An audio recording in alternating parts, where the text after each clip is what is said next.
Behind every thesis is a story of questions, pressure, persistence, and discovery. Welcome to Behind the Thesis, where we unpack the real story behind research and thesis writing, from late night writing sessions, supervisor feedback and breakthrough moments and academic wins. This podcast is all about the journey behind the pages. If you are a student, researcher, or academic trying to make sense of the thesis process, you are in the right place. Welcome. Hello, everyone. You are welcome to another episode of Behind the Thesis. Happy Employment Wednesdays with a twist. So today we are seated with Dakalo Hoitsilwe. Yes, Thank God I said it properly. Who is a registered social worker with the South African Council of Social Services. And she is a military officer in the South African National Defence Force. And she's a researcher, she's a wife, she's a mother. And but today we are here about her work in research and maybe a little bit of her career, a little bit. But yeah, welcome, Dakalo. Thank you for having me. Thank you so much for honoring my invite. How are you? I'm fluish. Okay. You'll be fine. You'll be fine. So we're going to start off with some icebreakers. No, before we go into that. So please tell us what your research is in. She's currently a doctorate candidate in social work. Yes. I don't know if there's any area of specialty that you are focused on. Okay, secret. Nah, it's a secret. You know how people can keep their topics. No, it's a secret. I am currently, nakirata anything that has to do with gender equality. Okay. Right? I'm a very big feminist. Okay. Why is it feminists are always married, happily married and kids and stuff? So what I'm currently doing, with my master's, explore the challenge that women working in combat face in the military, and then I took it over to my PhD. I'm exploring policies, gender equality policies. Gender equality policies. Okay, that's very nice. Okay, so before we go into our icebreakers, I'm curious. How did you go into military? Like, where did you apply? How did you decide to go for it? Because also, speaking on, you are big on gender equality and stuff. Military is not something that is very appealing to women, or it's sort of, I don't want to say gate kept, but usually you'd expect men to work in the military, but you're a female and you're a feminist, but you're working in the military. How did you apply? What inspired you to go there? But to be honest, it was just wanting employment. Okay. There was nothing that was that fascinating about it before then. I didn't even know much about it. Okay. But after school, I struggled with university. I had to do something. So I applied for a lot of things. I applied wherever I could. And luckily the military, it's where I found employment, and once I joined, I started loving it. Okay, so you fell in love with it on the job. Yes. Oh, that's nice. So where did you get the applications? Was it like on the government gazettes or anything like that? Yeah, the way I joined, it's so funny because I they were recruiting back in the day. The recruitment was much easier because They would call you, obviously, when you apply, and then if there's an overflow of people at the center on that day, they will just call the people in, they interview them for the day as well. So it was one of those incidents as well where the recruitment was happening. My mom was working closer to the center. I was working at the restaurant at that time, and then she called me, and then she told me that she's seeing a lot of people at the military base. Come, maybe there's something here for you. I went there, and unfortunately, I couldn't go that day. But then the HR people who were there told us to just leave our CVs, leave your things, and then when we go to another province, we will call you guys. We left our CVs, and then when they went to Limpopo, then they called us there, and then I went for the interviews. Oh, okay. That's very nice. It's so interesting how sometimes when you are not picky, or when you open up your heart or yourself to the very mundane things or things that people think are mundane, bigger opportunities actually come up. Because I mean, true. I'm sure you wouldn't have thought that you're going to end up doing your PhD in alignment and all of that. You probably thought, hey, guys, I'm a fan. No, I'm so proud of you. And I'm glad that you didn't just keep it at, let me just apply, like you kept elevating yourself. So we're going to go into the icebreaker questions now. If your literature review was a support group, what would everyone be crying about? Yeah. They'll be crying about sleep deprivation. Sleep deprivation. Yeah. They would be crying about the fact that they are not sleeping. Okay. Yeah. Because it's a lot. No, I hear you. And then what if your research topic could attend therapy, what would it say in the first session? I'm exhausted. So you've been like suppressing the topic. You've been putting it through so much. You'll be saying, what are we doing? What is this? What are we doing? Because this journey is not linear. True. It's back and forth to a point where it even confuses you sometimes. Yes. You wonder, where am I? What am I doing? You know, so yeah. No, I love that. And then what is your toxic PhD trait? Overthinking, overcaring, over-referencing, or stating new sections before finishing old ones? Yeah. Overthinking.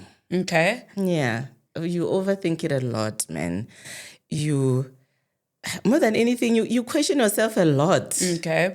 You question if you are really that intelligent for this journey. I think in one of your videos you once mentioned something which I think I found very powerful. You were talking about how it's not necessarily a test of your intelligence, it's a test of endurance. How long you can stick it through, because you could be the smartest person in the room, but if you don't have endurance, you will suffer. You will end up dropping out. Because you're... Okay, no, I hear you. And then last one, what chapter has caused you the most emotional damage? Where you're like, nah, I don't want to do this anymore. Okay, my structure was very different, man. I had the article format structure. Yes, so I didn't have your traditional thesis structure where you have your literature review section that everybody cries about. So I didn't really have a section that gave me a headache. Okay. Just that concluding. Why is everyone complaining about concluding? What's the issue there? I think because we underestimate it. Okay. I think we don't put in the work in that because we're thinking, we are done. Yeah. But that's actually where you're making your final statement and it has to be powerful somehow. And I found that it's returning so many times. Okay. We fought a lot with my supervisor because it was going up and down. Was this at your master's level? Yes, at my master's level. And she's like, no, this is not it. Like, you cannot end like this. And yeah, I think it's because we underestimate it more than anything. Okay. You know? So I think one of the things that I'm learning right now is that, because I underestimated conclusion, because in my mind I'm thinking, how we're wrapping up. I've said what I want to say. In conclusion, I'm done. Drops mic.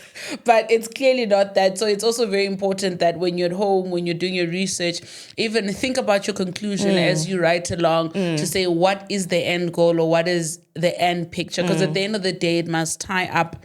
And it must not sound the same, because the structure has a sense of repetitiveness. A lot of things, they sound the same.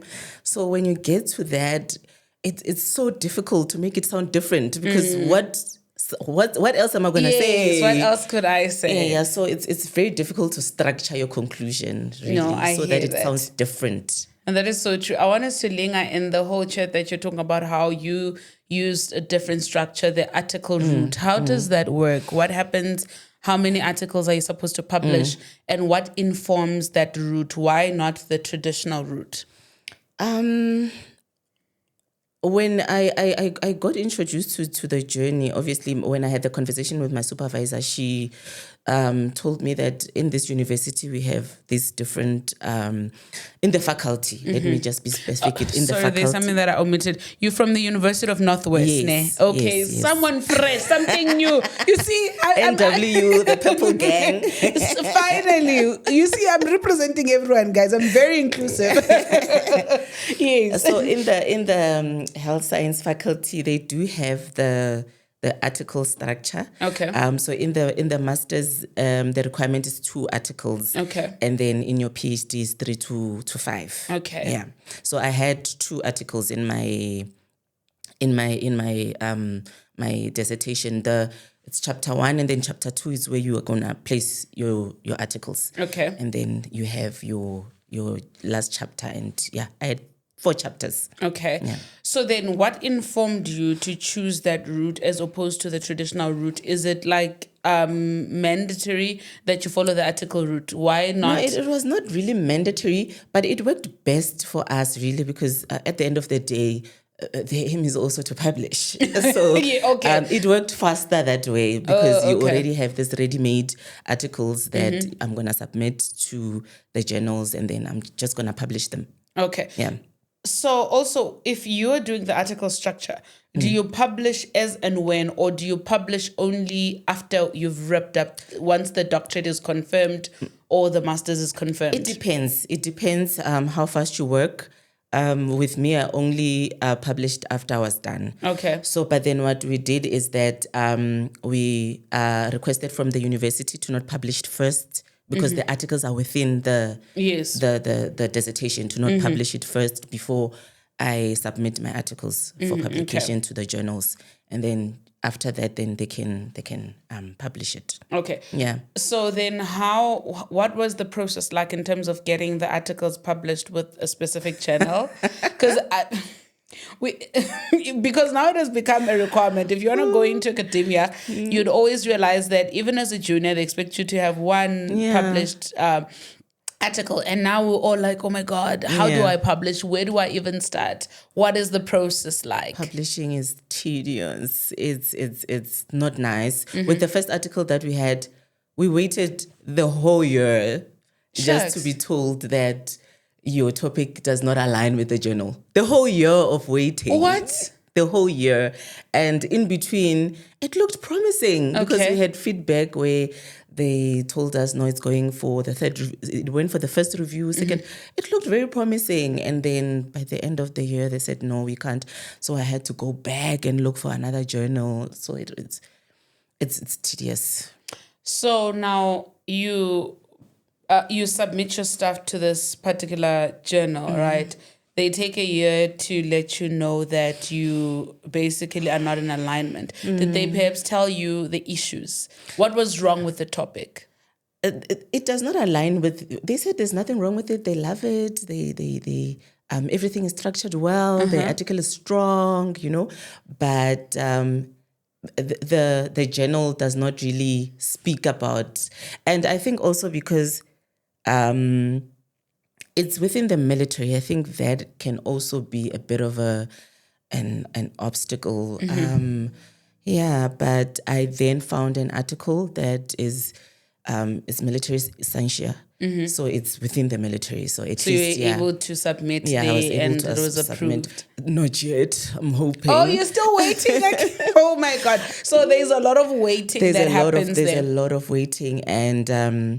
but I've learned to not rush the process because they are upfront with you. They tell you that don't contact us. We will contact you. So you can't send an email and be like, hey, just following up. We will contact you. So it's just the waiting game and then hopefully they will accept it. But I've heard horrific stories about publishing. So it's not easy. Yes, I've heard a lot of people. Very strong paper and still struggle to publish it. So it takes time.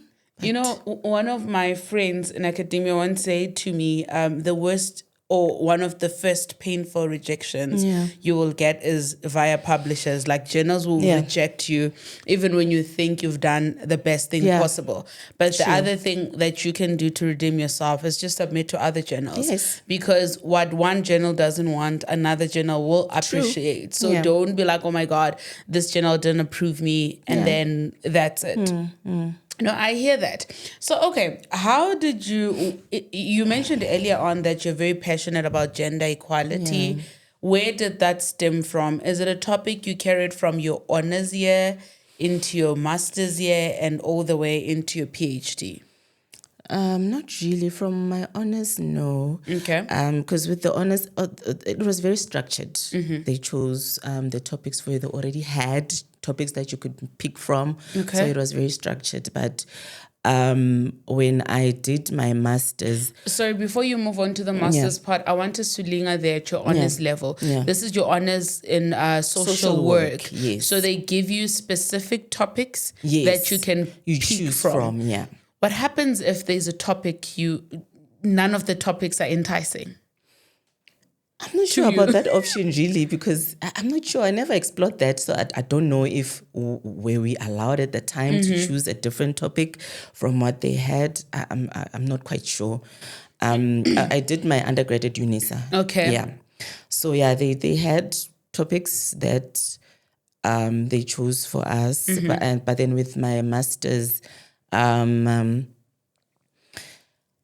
one of in our very session, because I didn't have a topic. Okay. I didn't have a topic, and in one of the first sessions that we had, our orientation, one of the supervisors there said to us, "Don't try to be too smart or reinvent the wheel." Try to search for things are around you. There's always something to solve around you in your backyard.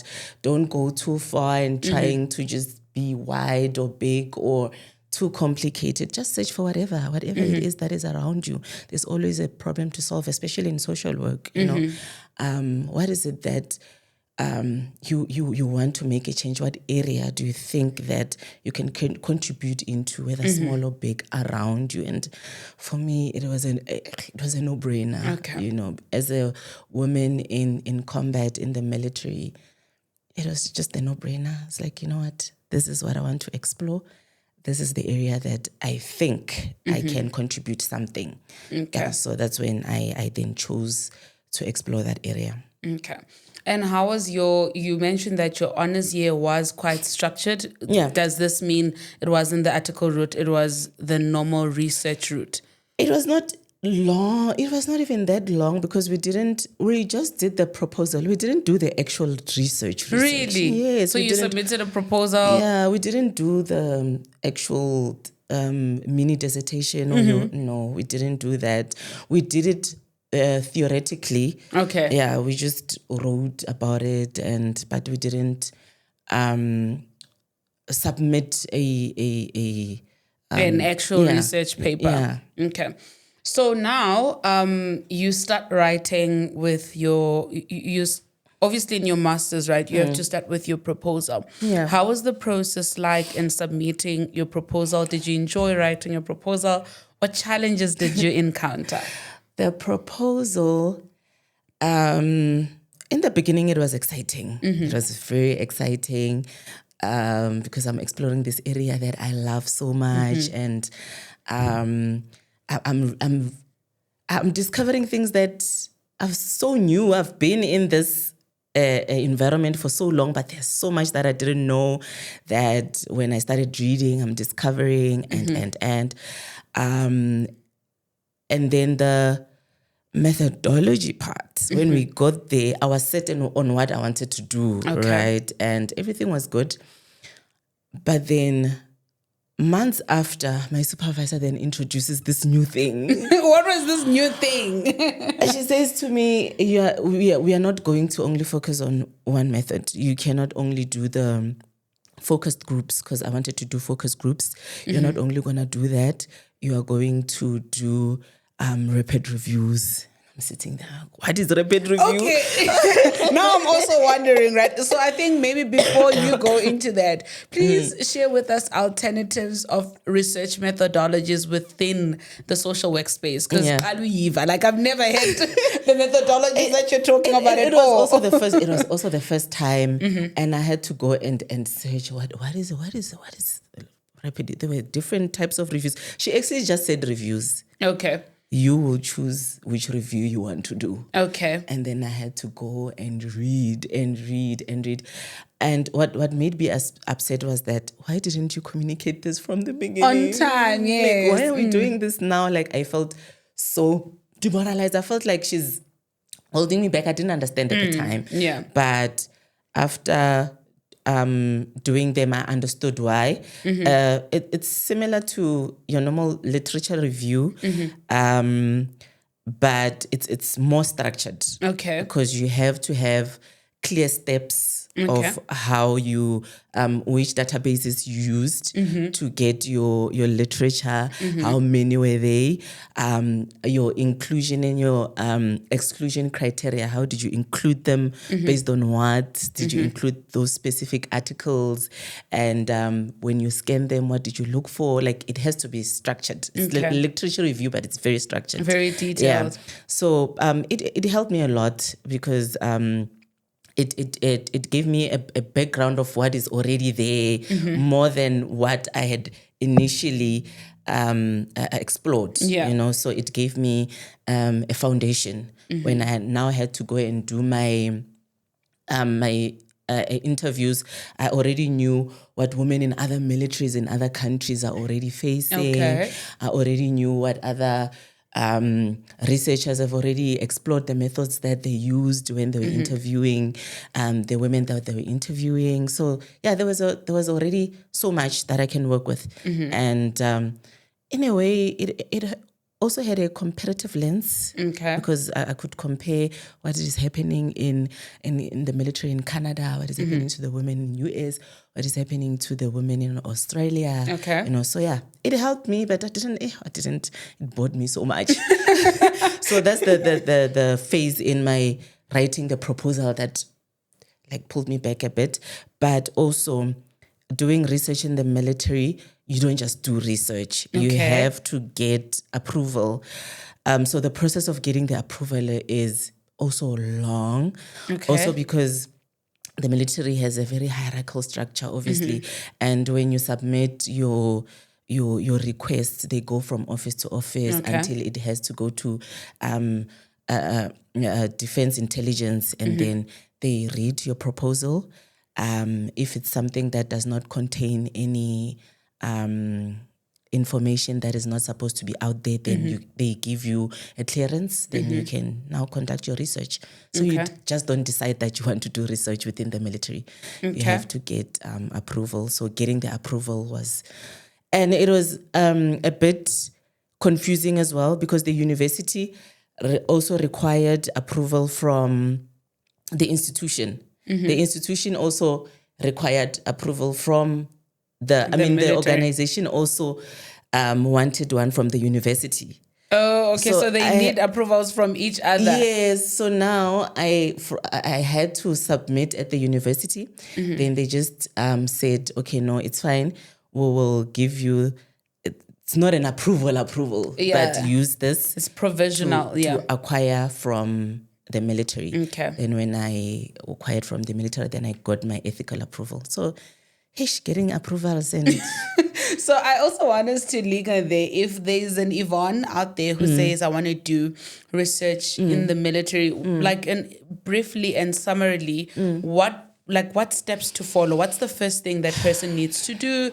Who do they go to? How do they even get there? And what are the time periods in between of the waiting, it moving around offices? Okay, I'm not sure about the other formal steps from the military institution, because the military also has a university. Oh, okay. Yes. Okay. Military Academy. Oh, nice. In Stellenbosch. It's under the University of Stellenbosch University. Oh, okay.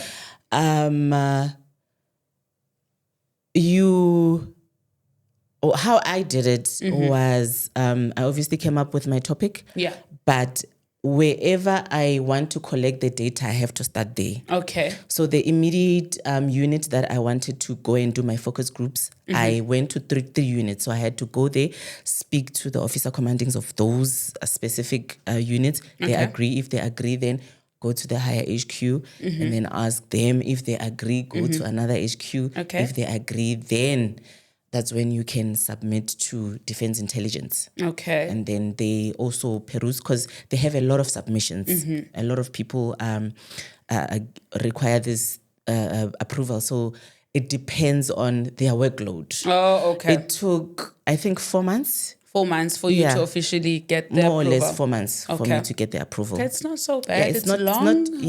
Because when you're waiting, you're anxious. Are they going to approve? Are they going to disapprove? And considering the fact that you still have ethics at the university. Yes. So, no, that makes sense. Yeah, it took me a year and a half, I can say, to fully have all the approvals and start collecting data. Oh, okay. Yeah. No, that makes sense. So it's basically research is a game of patience. Yes. Hurry up and wait. Hurry up and wait. And when they want their things from you, you better submit on time. But when it's your time, you have to actually wait. You're right. Hurry up and wait. Yeah. Then you spoke about something, I think, which is a very important subject within research, mental health. Most of the time, research becomes your identity. Yeah. And sometimes it starts off in a healthy way because we want to be known that we're well educated. We want to be known that we are contributing seriously to society.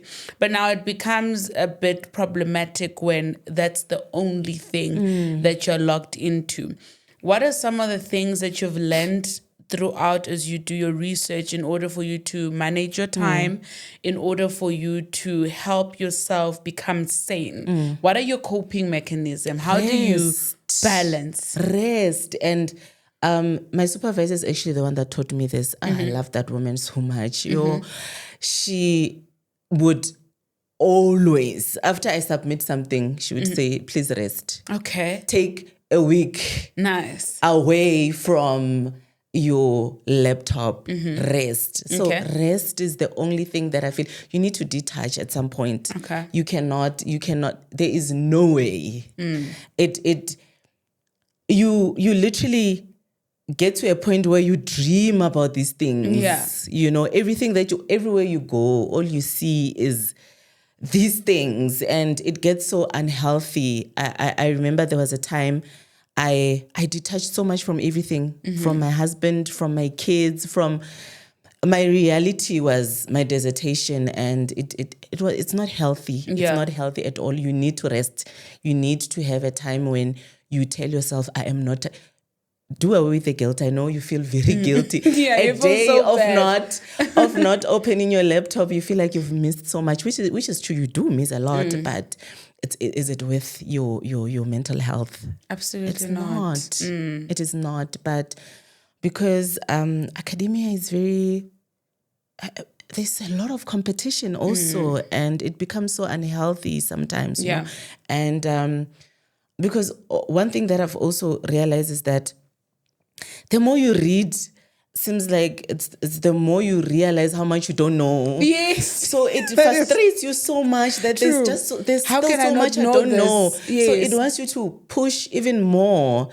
And I've always wondered why when people get into postgrad, when they do their master, they want to continue to their PhD. You become so addicted. Like it's like a drug. You itch when you're not studying. Yes, it's like I still need more. I still need to read more. I still need to contribute more. I feel like I can still feel a gap here. I feel like something is still missing here.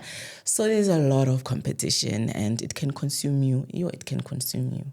No, I hear that. So what does rest look like for you? What do you do when you're resting? I sleep, number one. Okay. I sleep a lot. My daughter was actually telling me yesterday, yo, mama, you're always sleeping. I'm like, what should I be doing, Z? I sleep. I like going out. Okay. I like going out a lot.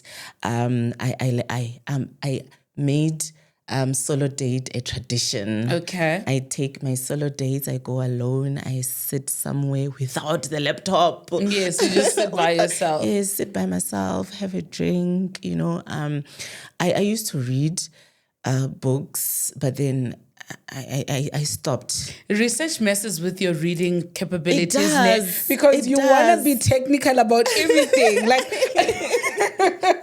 no, I hear you. So looking at your journey, knowing what you know now, what would you tell your younger self who is starting off their research journey with the experience you've had? What would you, looking at her, you're on a date with her and you're preparing her for you now, what would you say to her? I would tell her to enjoy, Okay. to stop being hard on herself, man. Just enjoy the process. Okay. Yes, it challenges you so much. It tests you. It humbles you. It makes you question a lot about yourself. But there's also a part of it that is enjoyable. So enjoy it, because with my PhD, I was so locked in that I didn't do the little things that have to do with the whole structure of academia and university. You know, I didn't attend your workshops. I didn't engage with the community. You know, and my husband, when he did his master's, he did his LLM. When he did his LLM when I was doing my second year. Okay. He explored the university, you know, and then he introduced me to all these things. I've been there, but I was not doing them. You know, and once I started doing them, I started enjoying them. Started going to the campus more. I started entering competitions, doing these little things, man, that they are still part of the learning process, but they are not focused on me reading all the time and just they're typing. Not too serious. They're not intense. So I'm enjoying. I go to the university. I use the facilities. I go to the cafeteria for no reason and just sit there. I mingle, you know. So I would tell her to enjoy, man, to just enjoy the process of being a student. It's nice. Okay. Yeah. And what has research taught you about you? It has taught me intellectual humility, and I think I've said this before. It has shown me how much I don't know.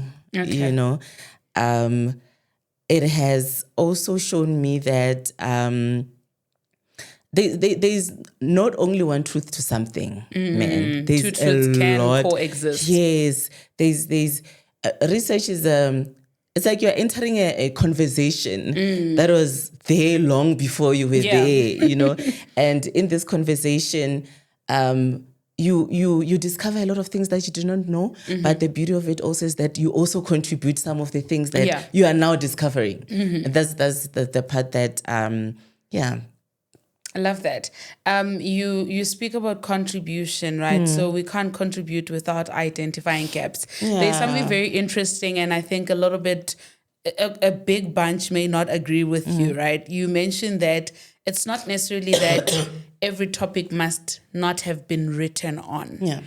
You can explore a topic that has been written on, but you have to identify gaps in between. So when a person is searching for gaps, what are gaps? What are you looking at? In what context? How do you even say, okay, Yvonne wrote about podcasts, but there's a gap. What gap am I looking for?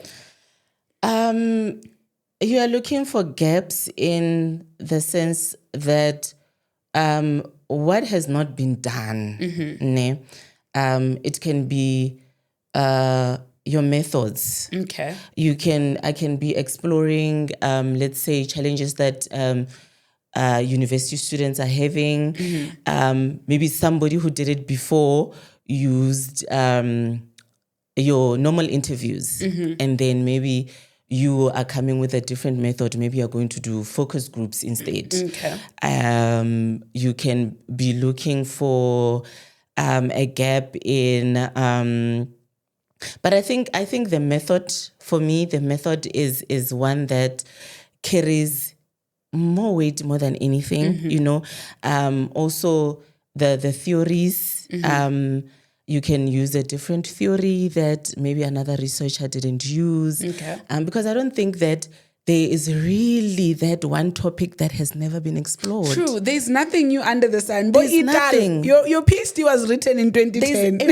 Everybody has written that thing. Like everybody, it's just for you to just go out there and search for an angle that was not taken before. Okay. An angle that is different, that is new, that you can add on. Yeah. Like my current study, the method that we are going to use to analyze the our policies, it's a new method. It was actually it's my supervisor who came up with that method. She wrote a paper on it, and I'm gonna be the first one to use it. Ooh, so love that. we are contributing something that is very new. It was never done before. So there's always a gap, man. There's always some way. Somehow you can find it. And I think you mentioned such a very powerful factor, right? When you mentioned that methodology is quite a big part that you can use to identify a gap, right? Because usually a way of getting information can sort of impact the outcome. When you sit and interview a person, you can get a different outcome because you're just listening to what they're saying. But when you sit and actually read through books and journals, whatever, you could get different information because maybe you're now comparing or whatever the case may be. So I think it is quite beautiful to look at it that way, to say, you know what, you can't reinvent the wheel. Like, we're in an era where we modify what we already have, use what you have to your disposal. And then how was your relation? Have you had one supervisor throughout? Yes. Okay, how has your relationship been? And what are some of the things that you've done to improve it, to keep it healthy and to keep it professional and progressive? What I love about my journey with my supervisor is that our very session, and it's only after when I realize or I notice the reasons behind why we did certain things. We had a session where she asked me weird questions. I'm like, why is she asking me all these questions? Also because I didn't know how much this journey requires, but she does. So she knew all the right questions to ask. Very personal questions. Are you married? You know? Okay. Do you have children? Do you have support? How is it at work? What are your goals? What do you want to achieve from this? Do you want to continue after this, or because that is also going to determine how high are we aiming for you to pass, so that you can qualify for your PhD if you want to do your PhD. What do you want from me? What are you expecting from me? So we had very open and honest conversations from the onset. The only thing, though, that I was not honest about is that I was pregnant. Oh my goodness! Why do you guys hide when you're pregnant? You're the second person to say she was pregnant. I didn't want her to feel sorry for me. Okay. I didn't want her to give me any special attention. And also, I think I was already getting a lot of negative feedback, from people saying that you're not going to make it. So I didn't want to get that from her, man. Okay. I just wanted her to treat me like a normal student. And it worked because she's far. So we only met online. Okay. So I didn't have to worry. So you've never met her in person, I ever? met her in person, but we met a lot online first before. So I didn't tell her that I was pregnant. That's the only thing that I was not honest about. But I told her about my home situation, my support system, my goals, what I want to achieve from the PhD, what I'm expecting from her. I was honest about a lot of things, and she was also honest about a lot. And I think from then things became easier. Okay. But also because maybe she's a social worker. Okay. So maybe she's kinder because she's a social worker. Because with my PhD, what I did was I went to a different faculty. Okay. I went to the law faculty. What were you doing in our faculty? Like, no time in our faculty. Flames.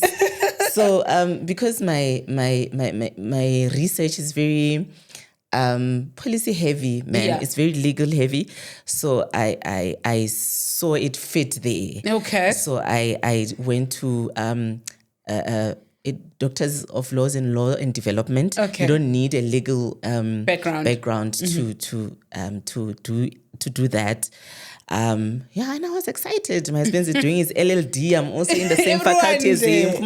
Doctors of law. We had the same supervisor even, but I asked my supervisor, my master supervisor, to be the co-supervisor. Okay. And then she agreed. But the journey was not nice. It was not nice. Then you swapped back. It's not nice. It's very tough. I'm literally in my second year. Yeah. I'm on my third topic. I haven't moved. Like, I keep changing topics. I have changed a supervisor. And like, as things stand, I don't have a supervisor. But it's really tough out there. I think also because they didn't really also understand the empirical research much. They don't. You don't. No, like, we why don't do you that. Like We empirical? do legal doctrinal research. We don't do that. So I was having a mixture of both. Okay. I was gonna do. No, we don't do I was gonna have empirical stuff. And they're not really fond of it. Yeah, we're so just like, it was a bit difficult for me to navigate it. They were not really saying we don't want it altogether, but because they are not really receptive of it, it was difficult for me to navigate that space. And then my supervisor was like, "Come back home, Mama. You were just come like, back to what you know." And then I went back to health sciences. Okay, no, I love that for you. Yeah. Time goes by so fast. So I moved with the same supervisor. Then the supervisor that was my main supervisor in the law faculty, she's now the co-supervisor. Oh, okay, nice. Yeah, so you they have swapped two places. Okay, you have two supervisors Yes, now. Okay, yes. no, that's really nice. At least you get both the worlds. I actually have 3. Wow. Okay, I have 3. I have 3. We invited another supervisor. She's from University of Cape Town. Okay. Yeah. Then all right. she joined us. So there's 3. Okay, you guys are cooking a big the more the merrier. I can't wait to see your paper. No, man, thank you so much for honoring my invite. Time went by so fast. Is it over already? We talked so much. We're yappers. In closing, I just want you to give a word of encouragement to a person that is down bad. They can't get their topic right. They're struggling with supervisors. Yeah. They don't have funding. They don't think they're going to make it in their academic journey. What do you have to say to them? With the topic situation, read, man. Okay. Read wide, read broad. The more you read, the more you're going to discover exactly where you want to place yourself. Okay. Yeah, read. That's the only way that you'll see that, okay, this is where I fit in, by reading. The supervisor, that one, I don't have advice, Shem, because I think it's just luck to have a supervisor that is really good, because it's not a lot of students who have nice experiences with supervisors. True. I'm not sure where the problem is and like with supervisors, but with the supervisor situation, I think honesty more than anything. Just be honest with your supervisor from the get. And I remember that there's also human guys. Yeah, they are. Ghana, they are also doing so much. You're not the only student. They're also having their teaching on the side. They're also writing, because they also need to also always publish, and they are also going through a lot. So sometimes the frustrations and gets the better of them, how they respond to you sometimes. So just remember that they are human, man. Okay. And the funding situation, I've discovered that there's so many of funding opportunities, just that we don't explore them, man. I see. There are so many of them out there, and just explore them and try to apply wherever that you can get the funding. But it's not that bad with the funding, to be honest. Okay. They are funding out there. The universities also have. There are companies that also provide, so just try to search for something online in terms of the funding. But the journey, it's tough, but we're going to be all right. It's a very interesting journey. It is character building, it introduces you to versions of yourself that you didn't know existed. Thank you so much, Takalo. Thank you for having I'm sure the me. next time I see you for part 2 with the only doctor. Yes. As soon as Barry, doctorate conferred, I'm sending an email again. To everybody watching at home, if you have any questions, you can leave them in the comment sections. If there's things that you need clarity on, leave them in the comment section. Takalo actually responds. If you go to a TikTok page, guys, you will learn so much. Don't forget to like, subscribe, share, and comment. And happy Employment Wednesdays with a twist.